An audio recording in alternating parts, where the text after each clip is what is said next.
ਚਕਵਾਲ ਦੀ ਖੁਸ਼ੀ ਸੌਗਾਤ ਇੱਥੇ ਮੰਦਰਾ ਚਕਵਾਲ ਰੋਡ ਤੇ ਚੌਧਰੀ ਗੁਲਾਮ ਹੁਸੈਨ ਸਾਹਿਬ ਨੇ ਇਹ ਦੇਸੀ ਖਗੜੀਆਂ ਲਾਈਆਂ ਨੇ। खगड़ियाँ का कुछ ये हमें खरीदता है। अस्सलामुअलैकुम जनाब, खैरियत है जनाब?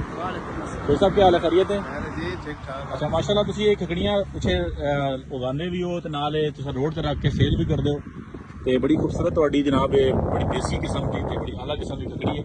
तुसां ये कितने अरसे तो जिम्मेदारी कर रहे हो? जिम्मेदारी तो प्यो दादे तो कर रहे हैं। अच्छा इतने ਜਿਹੜੇ ਲੋਕ ਕਹਿੰਦੇ ਨੇ ਜੀ ਸਾਡੀ ਜ਼ਮੀਨ ਬਾਰਾਨੀ ਹੈ ਤੇ ਅਸੀਂ ਜਨਾਬ ਕਾਸ਼ਤਕਾਰੀ ਨਹੀਂ ਕਰ ਸਕਦੇ ਤੇ ਅਸੀਂ ਜਨਾਬ ਸਾਡੇ ਕੋਲ ਪਾਣੀ ਨਹੀਂ ਹੈ, ਤੁਸੀਂ ਇਹ ਕਾਸ਼ਤਕਾਰੀ ਕਿਸ ਤਰ੍ਹਾਂ ਕਰਦੇ ਹੋ?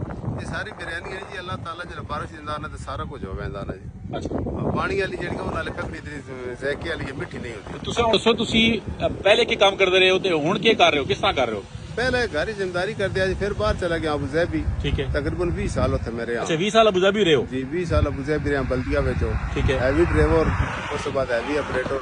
वाह। उस बाद बच्चा भी मेरा उत्थे ही है, वो तो यूरोप भेज देता बच्चे ठीक नु, इंग्लैंड होता। ठीक है। ਹੁਣ ਇੱਥੇ कितने साल हो गए जिम्मेदारी करते? जिम्मेदारी मैं 3 साल हो गए घर आया। वाह। तो घर आकर दोबारा फिर स्टार्ट, वैसे भी स्टार्ट है नॉर्मल भाई है पीछे काम करने वाले, पर मैं आया तो उन्होंने ज्यादा वसी किया। ठीक है। ਤੇ ਇਹਦੀ ਜਿਹਦੇ ਨਾਲ ਤੁਹਾਡੀ ਜਨਾਬ ਸਿਹਤ ਵਿੱਚ ਵੀ ਠੀਕ ਰਹੀ ਸੀ, ਉੱਥੇ ਤੇ ਜ਼ਾਹਿਰ ਦੇਖਦੇ ਹੋ ਕਿ ਜਨਾਬ ਹਾਲਾਤ ਹੀ ਕੋਈ ਲੋਕ ਬਿਮਾਰ ਹੋ ਰਹੇ। बादशाह वापस मैं घर आंदा पैदल चलो ना आंदा, इतना मोटापा हो गया तो हुन माशाल्लाह मेरी सेहत बहुत जबरदस्त है। सेहत भी ठीक है, लोगों की भी खालत चीज़ें खिला रहे हो, डंगर भी रखे ने कुछ? माल जानवर भी रखे हुए। वाह वाह।